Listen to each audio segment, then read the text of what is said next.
Let's go.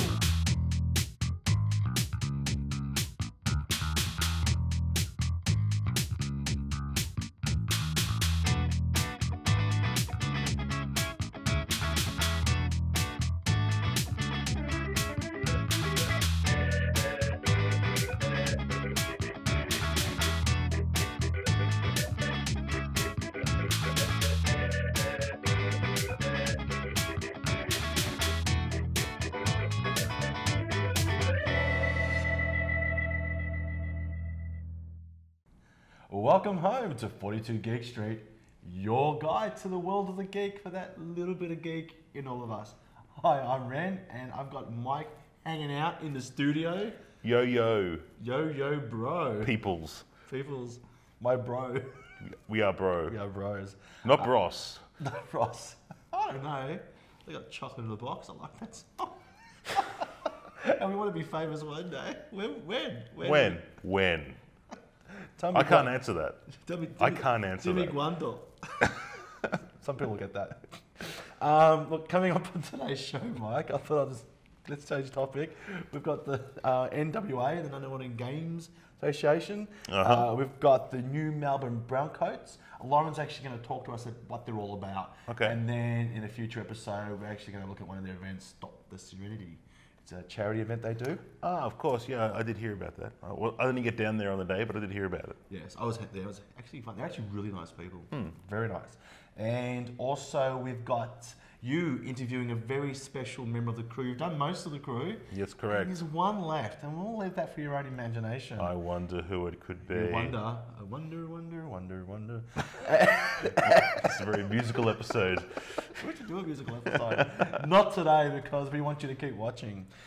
But coming up now, we've got Al from Senyac Games, and he's a creator of games, Al. Yep. And he's currently working on one. I struggle to pronounce it. You'll hear us doing it during the interview. It's Mexican. It's a Mexicano. It is Mexicano. Not a pizza, but think Jack Black. Jack Black. Yeah. I just love saying it. El Grande and all that kind of stuff. But anyway. Al's doing a Kickstarter. What a Kickstarter is basically when someone's trying to get something off the ground. A Kickstarter kicks it off the ground, I'd say, literally. Das Boot. Das Boot. And it's where basically they put up, look, this is what I'm creating. I need this much amount of money. You can buy a basic version of my game for this much. You can get a game plus this for this much, or you can get a special, which I'll talk about. There are all different rewards you can get. Yeah, and it's not just for games. Kickstarters can also be for books, like R.A. Salvador did. I'll sign something, and for a lot of money, you can actually get your name, a character named after yourself. Which is kind of cool. Yeah, but you got to pay for it. You got to pay for it. You got to pay for it, mate. You want it? You got to pay, huh? It's a true story. Nothing's for free, except our love, huh? Love. Well, not a musical, remember. I know we keep trying, but it's not easy, but we're going to go there. I think we need to move on. Let's move on. So let's go straight to Al. Hi, Al, and welcome to 42 Geek Street. I know you're a creator of games. Can you tell me a bit about yourself and the whole creating of games that you do? Absolutely. So I'm Albert Keynes from Senyac Games, a new games company that started up here in Melbourne. At the moment, I'm working on a couple of different games, with one coming out to Kickstarter very shortly. But initially, I've been playing video games and board games for probably the last, 20-ish years. I think my first board game was Talisman Timescape. Oh, I don't know that one. Oh man, you should check it out. I'm pretty sure they do some reproductions now. Yeah, they do a lot of those. It's so good, or at least I remember from back then it was so good. One of the problems with tabletop games, of course, is that sometimes your memory of the game being so good, it's not so good. Like some old movies. Yeah, exactly. But Hero Quest, do you remember Hero Quest? Yes, love Hero Quest. Roughly around about the same time. I still use some of them in current games.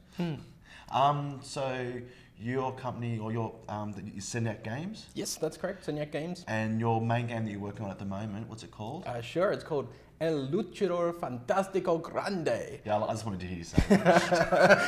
Yeah, you've tried before and failed, so I thought that I should say it. I just like it, the grande. So basically what it is, it's a game for 2 to 4 players.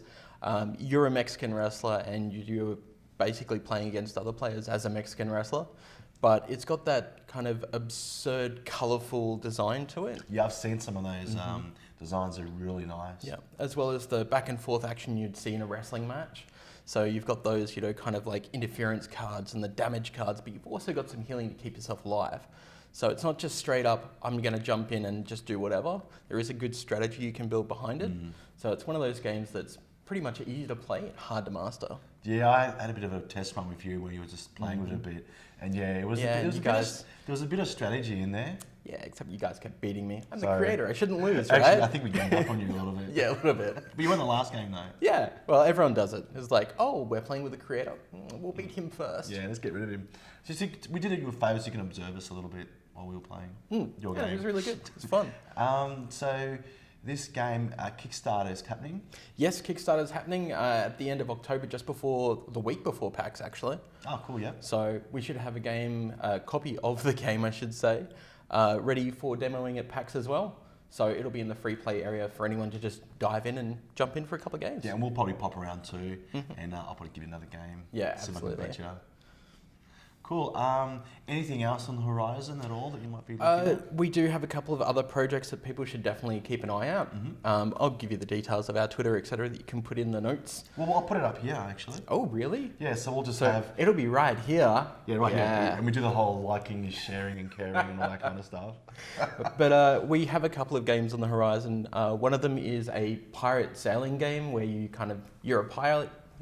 Everyone loves to be a pirate. Arr. Arr. We've got one that's a pirate game. We've got a racing game that we're working on as well. We're also working on a card game. So that's going to be full of robots, RoboMasters. It's going to be pretty cool, trust me. Sounds pretty cool. Yeah, I've always heard you've got a lot of ideas happening and you're always working on projects. Yeah. Far too many. There's it's hard work being the creator and doing things. It really is without a team behind you, but we're working on that. That's cool. Well, definitely get on the Kickstarter so we can get this game out. I'll definitely be buying one. I've already got dibs on one. It looks pretty awesome. Cool. Well, thanks, Al, for being on the show. No worries. And I look forward to seeing you at PAX. Absolutely. Back to me. Coming up after the break, this guy. Welcome back to 42 Geek Street. Mike, we've got one more interview left with you and a crew member. Now, I heard this particular crew member was being a little difficult. Bloody cheese sandwiches. Cheese sandwiches. I think we should go straight into it and have a bit of a chat afterwards to see the issues you occurred. All right, let's jump into it. Hi, it's Mike here, continuing the interviews with the 42 Geek Street crew. Of course, this would end up that I have to interview myself at some point, so here we go. Mike, thank you for coming in today. Thanks for having me. So, we'll lead on with the first question. Now, the question I want to ask is, what got you into all things geekery? Well, look, comic books was the big thing when I was a kid. Went through that, lots of drawing, TV, movies, always into that cool stuff in the 80s especially. So yeah, and that was just a big part of it. I've got a huge love for it, and it's got a massive, massive library of things in my head, of all things TV, pop culture, and all that kind of thing. So a big fan of everything, really. Oh, yeah, totally. So, and the podcasting side of things, how did that all get started anyway? Podcasting all started when, yeah, kind of was approached by Nath when I was for Watcher, and the team kind of grew with Dean and then Emma. So I was doing podcasting for a while with them, and continued on doing this as well. And of course the comic books, so you know that's all starting now as well. Yeah, just interrupting me because you're just rude. But now I'm doing this in TV, but the comic books, yeah, Bulletproof Kid was the first thing that I've done. So you can see that here, good old Bulletproof Kid. My first work published, so as well as FEC Comics, No Cool. Man's Band. Well, nice little plug there, by the way. Thank you. So that's the interview for today. Thank you, me, for coming in. Thank you. And yeah, so this is something different for everyone, including myself. But thanks for coming in. So True story. we'll head back to the guys at the studio. So Mike, that was an interesting interview. Yes. You were cutting him off a little bit, but I guess he talks a lot, that guy. Yeah, he was. He just kept talking. Yeah, he just kept he kept trying to pimp something. He kept trying to talk about his launches. Yeah, I don't know what he was trying to do, but Yeah. you know, you can't just keep doing this. You know, some people tell me they can't actually read the yellow writing on there, so I'm not even going to mention the name. I'm not even going to, you know, show the book cover or anything. I'm not even going to say the name at all.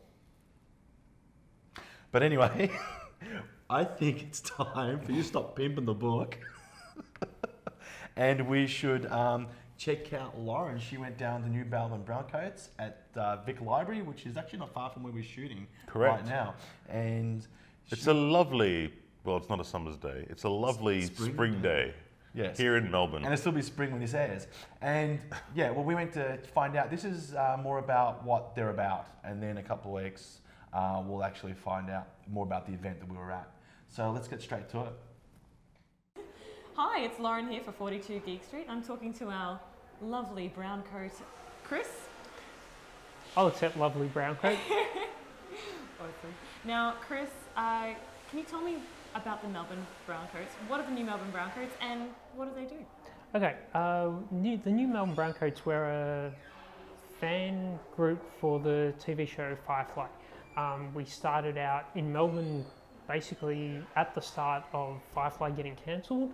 Back in the day we were Serenity Oz, and then we transferred to being the Melbourne Browncoats, and then we became a registered non-for-profit organisation back in 2008 till 2009, and that's where we changed our name to the new Melbourne Browncoats, which is a reference to the last episode of the TV show Firefly. Ever since the movie Serenity's come out, we've run charity screenings in Melbourne for Serenity to raise money for equality now. Wonderful. Now, what else is the Melbourne Browncoats? What do they do aside from their charity work? You sort of hit conventions and... Aside from charity work, we do more charity work. Like we're here today at our main event, which is our screening of Serenity. But we also go to most of the pop culture events in Melbourne. We also do Adelaide events, Sydney events, and this year we're going to Brisbane. For those pop culture events, we'll sell merchandise and Firefly and Joss Whedon related stuff to raise money for our local charities. So this year it's Fair Share and Fitted for Work. So, say I wanted to get involved, or any of our lovely viewers wanted to get involved, how would they find Melbourne Browncoats? Easiest way, jump on the internet. We've got a website, newmelbournebrowncoats.com. We've got a Facebook page, and one of my friends now is poking their tongue out and making me laugh while I'm trying to talk to a camera. Thank you. Thank you, Mick. Thank you. All in the spirit of the Melbourne Browncoats. Everything's fun. That's one thing we try and always do. Like, this is a pretty full-on day, but we always try and have fun with it because we all get along, we're all a pretty good group of friends, and we're doing what we think is really good and valuable work. Now, is it also quite a family-friendly event? Everything we try and do, we aim to try and get families involved and friends involved that have maybe never been interested in science fiction stuff, or have maybe heard of Firefly or heard of Serenity but don't really know what it is. Wonderful. Thank you so much for talking to us today. Really appreciate it. Not a problem at all. You're welcome back anytime. Thank you so much. Back to the studio though, guys. Cool, thanks Lauren. And that was the new Melbourne Browncoats, and they're going to be having a social night on the 12th of November. So if you want to check that out, where can they go? Is there a Facebook page they can go to? Yes, I'll just put it here, just for fun. And I heard that those nights are quite a lot of bit of chatting and getting to know each other, with maybe the occasional drink. So you get to that. Now we'll go to a break, and straight after that, we're going to catch the NWA. NWA! Yeah. Welcome back, everybody, to 42 Geek Street. I always get carried away with that. Now, coming up now, we've got the NWA. We're going to have Ron and Tarquin. Tarquin's going to interview a few different people about the particular games and their stuff. It's really cool, the actual figures they have on the table and that. And they explain how it all works a little bit. You know, there's only so much we can get into the interview. And then Ron's also going to talk to the organisers as well, and they're going to have a bit of a chat about the event itself. Let's not waste more time and get straight to it. Boom. So, we're here for Destination Geek, Nunawading War Games Association Open Day. Let's have a look. So, hi guys, I found James. He runs Judge Dredd, a war game, which I didn't even know existed. So, tell us about it, Vince. Well, actually, it's a relatively recent game. Yep. It was launched with a Kickstarter a couple of years ago. Oh, okay. Kickstarter. And it's just currently become available in print worldwide, Yep. in hard copy. And there's about a dozen different games to choose from, drawing on the 30-plus years of Judge Dredd history, from Judges, Sky Surfers, Fatties, Renegade Robots, Street Gangs, even the East Meg Invasion Forces from and the Dark Judges, all that sort of stuff. Something for everybody then. Yeah, especially if you're a 2000 AD fan. Fair enough. Okay. Thanks, James. Nice talking to you. Okay. I keep running into people I know. This is Mike. We met you at Little Wars. Indeed we did. You were dabbling in boats. I was pirating back then. Pirating back then. Well, you've moved on to something else. 1944. Tanks and Battle of the Bulge. Lots of them. Actually, this is a good game if you like tanks. I think, yep. And a good movie if you like tanks. Great movie for tanks. Not on history, but... shocking on history. Absolutely awful. How long did it take to put this many tanks together? Quite long. We actually did about 2 years preparation. 2 years? 2 years to get the tanks, all the tanks, the scenery, all bits and pieces. And it wasn't cheap either. Okay, so you need money and time. Very important. And a job to, afford. And a job, yes. All right. Yes. Speaking of which, we have to move on and do other things. We will catch up again, I suspect, in future. And this is just damn impressive to see. Thank you very much. I've met a friend of ours, Neil. We ran into you at Little Wars, and you were doing things with Zeppelins. Yes. That was really cool, those things. Thank you. Yeah, you're doing something different here, although flight is involved. Yes. It's the Battle at Arnhem. Battle of Arnhem, September 1944. So about 70 years next month. Yeah. So we've decided to recreate the first day with the landing of the British Airborne Division. You can see some gliders here on the table. And the objective is the bridge over there, which is at Arnhem.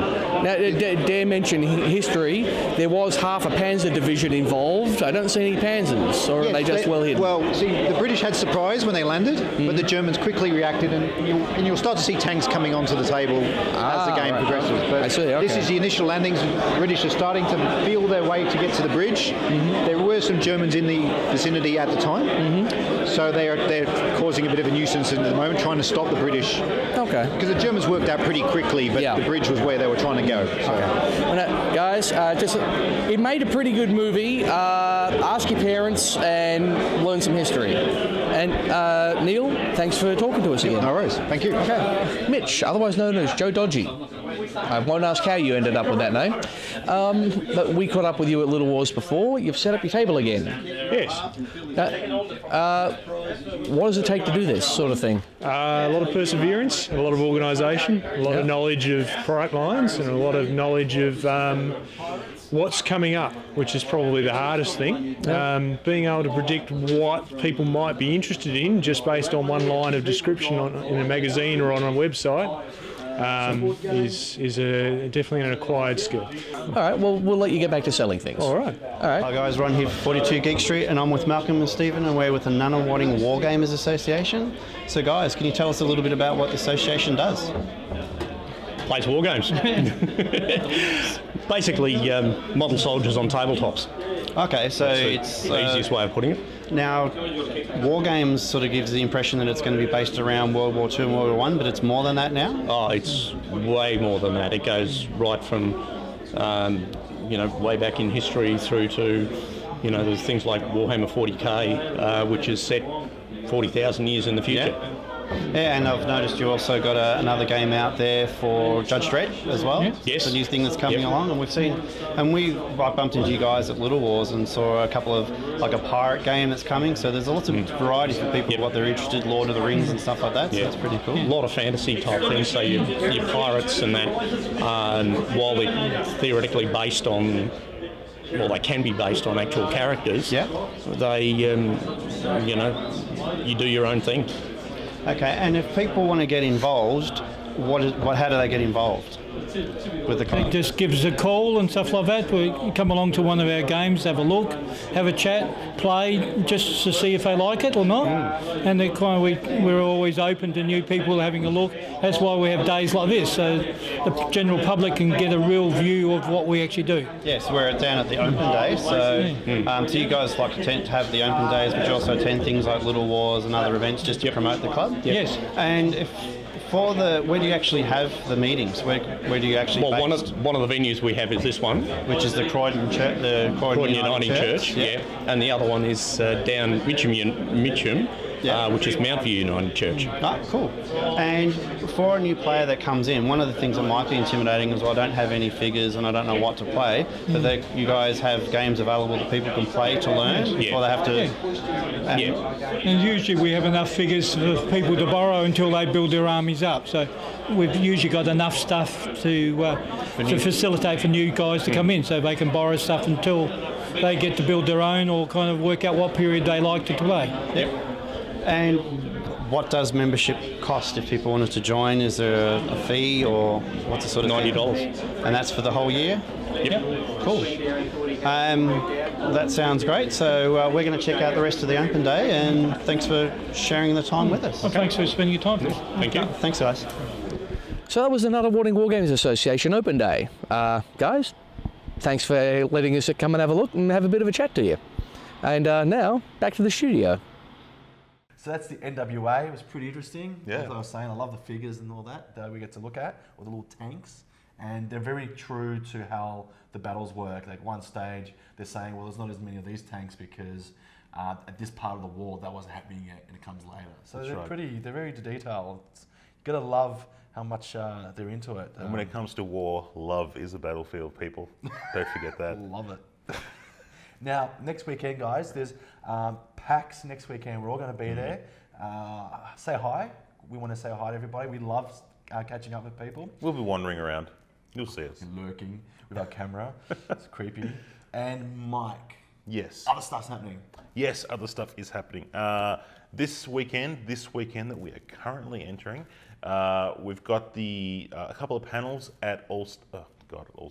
At Art Boy Gallery in Paran. That's my trick. Yeah, I know. So we're gonna have. There's gonna be a how to make props panel, and that's gonna be Alan, also known as the TARDIS guy. Also known as the Shield guy. Correct. And now the DVD TARDIS cabinet guy. And also the Hammer guy. The Hammer guy, yeah. And not the MC Hammer guy, no, trademark. Yeah. But so he'll be doing a panel all about making props. So clearly you've seen what he's done on the show already. But definitely one worth checking out. Also on the Sunday, the 26th, there's going to be a toy panel that I'm going to be part of, and we're just basically talking about collecting, why we do it, how we do it, and you might even see a few of our collection as we bring them to stage. So if you want to come down, check it out, go to Art Boy Gallery on Facebook, and the address is here? Yep. It is I just made it magically appear by pointing.